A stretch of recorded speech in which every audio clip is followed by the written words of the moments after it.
Hi అండి. Welcome to Surekha world. అందరికీ ముందుగా శ్రావణ మాస వరలక్ష్మి వ్రత శుభాకాంక్షలు. ఈరోజు వీడియోలో ఎంతోమంది ఇష్టపడే మన ట్రెడిషనల్ రెసిపీస్లో ఒకటైన రవ్వ లడ్డు రెసిపీని ఎలా చేయాలో చూపించబోతున్నానండి. మన పిండి వంటల్లో ఏదైనా ఈజీగా చేసుకునే రెసిపీ ఉందంటే అందులో కంపల్సరీగా రవ్వ లడ్డు అనేది ఉంటుంది.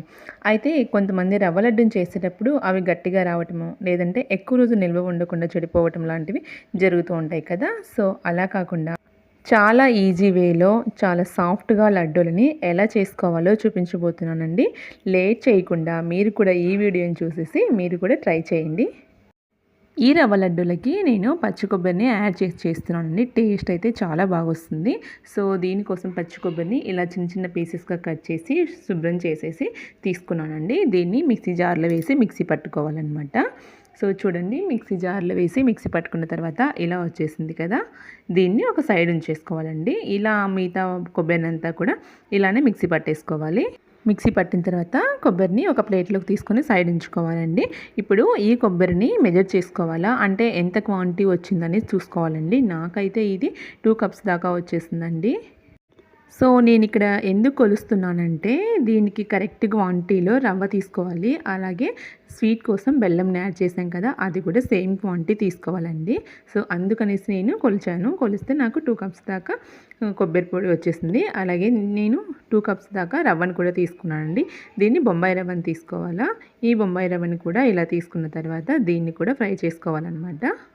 ఇప్పుడు స్టవ్ మీద పాన్ పెట్టేసి అందులో ఒక 2 స్పూన్స్ నెయ్యి వేసేసి కాజు యాడ్ చేసేసి అవి కొంచెం దూరగా కలర్ చేంజ్ అయ్యే వరకు ఫ్రై చేసుకోవాలండి. అటు ఇటు తిప్పుకుంటూ చూడండి, కలర్ ఇలా చేంజ్ అయిపోయిన తర్వాత దీన్ని తీసి సైడ్ ఉంచుకోవాలండి. కాజుని ఎక్కువ ఫ్రై చేయొద్దండి, కాస్త కలర్ చేంజ్ అవ్వగానే తీసేయండి. ఆ వేడికి అనేది ఆటోమేటిక్గా కలర్ చేంజ్ అయిపోతుంది.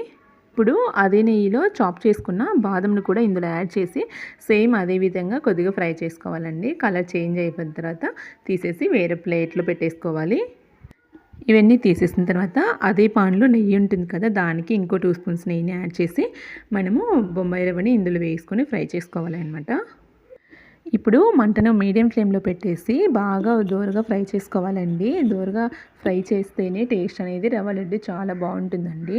ఈ రవ్వ ఎంత ఫ్రై అవుతే టేస్ట్ అనేది అంత బాగుంటుంది. సో ఇది మర్చిపోకుండా మీడియం ఫ్లేమ్లో పెట్టేసి స్లోగా ఫ్రై చేసుకుంటే కనుక రవ్వ లడ్డు అనేది చాలా బాగా టేస్టీగా వస్తుందండి. ఇలా లో ఫ్లేమ్లో పెట్టి ఫ్రై చేస్తే కనుక రవ్వ కూడా గోల్డెన్ కలర్లో బాగా వస్తుందండి. అదే కనుక మీరు ఫాస్ట్గా అవ్వాలి అనేసి హై ఫ్లేమ్లో పెట్టి ఫ్రై చేస్తే కనుక ఏమవుతుందంటే త్వరగా మాడిపోతుందండి. ఇది కంటిన్యూస్గా కలుపుతూ ఫ్రై చేసుకుంటేనే కలర్ బాగా చేంజ్ అవుతుంది, టేస్ట్ కూడా చాలా బాగా వస్తుందండి.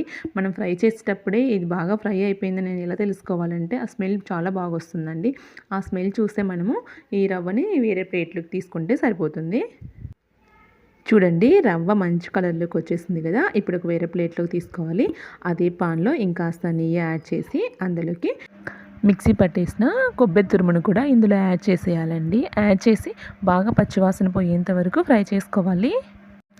ఇది ఫ్రై చేసేటప్పుడు మంటను మీడియం ఫ్లేమ్లో పెట్టి ఫ్రై చేస్తే కనుక నీట్గా ఫ్రై అయిపోతుందండి. మీరు హై ఫ్లేమ్లో పెట్టి ఫ్రై చేస్తే కనుక అడుగు మాడేస్తుంది, అంత పర్ఫెక్ట్ రాదండి. మాడిపోతే టేస్ట్ అనేది కంప్లీట్గా చేంజ్ అయిపోతుంది. సో చూసారు కదా, మీడియం ఫ్లేమ్లో పెట్టేస్తే ఒక 5 మినిట్స్ కల్లా ఇలా ఫ్రై అయిపోతుందండి. ఇలా ఫ్రై అవుతే టేస్ట్ బాగా వస్తుంది. ఇప్పుడు దీనిని వేరొక ప్లేట్లోకి తీసుకుందాము.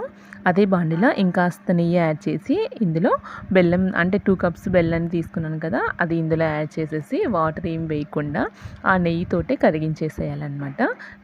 కొంచెం మంటను పెంచేస్తే ఇది ఫాస్ట్గా మెల్ట్ అయిపోతుంది అనమాట. బెల్లం అంతా కరిగిపోయి అంత లిక్విడ్ లాగా వచ్చేస్తుంది అనమాట.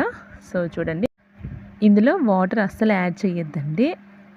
ఓన్లీ నెయ్యితోటే మెల్ట్ అయిపోవాలి కంప్లీట్గా.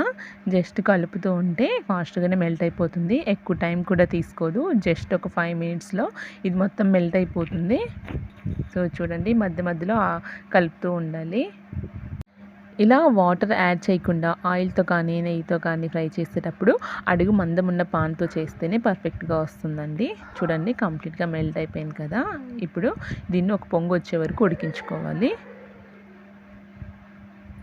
ఇప్పుడు ఈ బెల్లం పాకంలో మనం ముందుగా ఫ్రై చేసి ఉంచుకున్న రవ్వను అలాగే కొబ్బరి తురుమును ఇందులో యాడ్ చేసేయాలండి. యాడ్ చేసి అంతటిని ఒకసారి కలిపేసుకోవాలి. ఎక్కడ ఉండలు లేకుండా ఫ్లేమ్ని మీడియంలో పెట్టేసి కలిపేసుకోవాలండి. ఇలా వచ్చేస్తుంది. హై ఫ్లేమ్లో అస్సలు పెట్టద్దండి. ఇలా కలిపేటప్పుడు లో ఫ్లేమ్లో పెట్టేస్తేనే మనకి నీట్గా కలపడానికి వస్తుంది. ఇదంతా ఒక 2 మినిట్స్ పాటు అలానే స్టవ్ పైన ఉంచేసి మనం స్టవ్ ఆఫ్ చేసి కాస్త చల్లారనివ్వాలి. ఇప్పుడు ఫైనల్గా కాస్త ఇలాచీ పౌడర్ని యాడ్ చేయను. ఇది యాడ్ చేయడం వల్ల ఫ్లేవర్ అయితే చాలా బాగుంటుందండి. స్మెల్ కూడా చాలా బాగుంటుంది. సో ఇది యాడ్ చేసిన తర్వాత అంతటిని ఒకసారి కలిపేసుకున్నాను. తర్వాత మనం ముందుగా ఫ్రై చేసుకున్న డ్రై ఫ్రూట్స్ ఉంటాయి కదా, నేనైతే బాదం కాజు యాడ్ చేశానండి. మీకు ఇష్టమైన పప్పులు ఏవైనా కూడా యాడ్ చేసుకోవచ్చు. సో నేనైతే ఈ 2 యాడ్ చేశాను. ఇప్పుడు అంతటిని ఒకసారి కలుపుకోవాలండి. ఈ రవ్వ లడ్డు చేయడం చాలా ఈజీ కదండి. సో వంట రాని వాళ్ళు కూడా, బిగినర్స్ కూడా చాలా ఫాస్ట్గా ఈజీగా చేసేయచ్చండి. టేస్టీగా కూడా ఉంటుంది. ఇలా అంతా కలుపుకున్న తర్వాత ఒక 10 నిమిషాలు పక్కన ఉంచేసేయాలండి. ఈలోపు మనకు రవ్వ అంతా నానుతుంది కదా, పాకంతో నానితే మెత్తగా వస్తుంది. అలాగే టేస్ట్ కూడా చాలా బాగుంటుందండి. ఇది వేడిగా ఉన్నప్పుడే లడ్డూలాగా చేసుకుంటే లడ్డు ఫాస్ట్గా వచ్చేస్తుందండి. అదే చల్లారిన తర్వాత అయితే విరిగిపోతూ ఉంటుంది కదా. సో అందుకనేసి వేడివేడిగా ఉన్నప్పుడే లడ్డు చేసేస్తే సరిపోతుందండి. లడ్డు చేసేటప్పుడు చేతికి అంటుకుంటుంది అనుకుంటే వాటర్ యాడ్ చేయొద్దండి. కాస్త నెయ్యి కానీ అలా యాడ్ చేసుకొని లడ్డు చేసేస్తే ఈజీగా మంచి షేప్ వచ్చేస్తుందండి. సో చూడండి, ఈజీగా వచ్చేస్తుంది కదా. ఇంతే, చాలా ఈజీగా చేసుకోవచ్చండి రవ్వ లడ్డుని. మీరు తప్పకుండా ట్రై చేయండి. ముందుగా మన ఛానల్ని ఎవరైనా ఫస్ట్ టైం చూస్తున్నట్లయితే వెంటనే సబ్స్క్రైబ్ చేసుకోండి. పక్కనే ఉన్న బెల్ ఐకాన్ని ట్యాప్ చేయండి. నేను పెట్టే వీడియోస్ అన్నీ మీకు నోటిఫికేషన్లో వచ్చేస్తాయి. ఇంతేనండి, ఎంతో సింపుల్గా ఈజీగా ప్రిపేర్ చేసుకుని కోకోనట్ రవ్వ లడ్డు రెడీ అయిపోయిందండి. ఇప్పుడు ఒక ప్లేట్లో తీసుకొని సర్వ్ చేసుకుంటే సరిపోతుందండి. టేస్టీగా ఎంజాయ్ చేసేయచ్చు. ఈ లడ్డూస్ని నేను కాజుతో గార్నిష్ చేశానండి. చాలా కలర్ఫుల్గా టేస్టీగా ఉంది. మీరు తప్పకుండా ట్రై చేయండి. ట్రై చేశాక టేస్ట్ చేసి ఎలా వచ్చిందో మీ ఫీడ్బ్యాక్ నాకు కామెంట్ సెక్షన్లో చెప్పండి. తప్పకుండా లైక్ చేయడం మాత్రం మర్చిపోవద్దండి. మీరు లైక్ చేయడం వల్ల ఈ వీడియో మీలాంటి మరికొంతమంది వ్యూవర్స్కి రీచ్ అవుతుంది. ఇలాంటి simple and tasty quick recipes కోసం నా ఛానల్ని ఫాలో అవ్వండి. నెక్స్ట్ వీడియోతో మళ్ళీ కలుద్దాం. Until then bye. Thank you.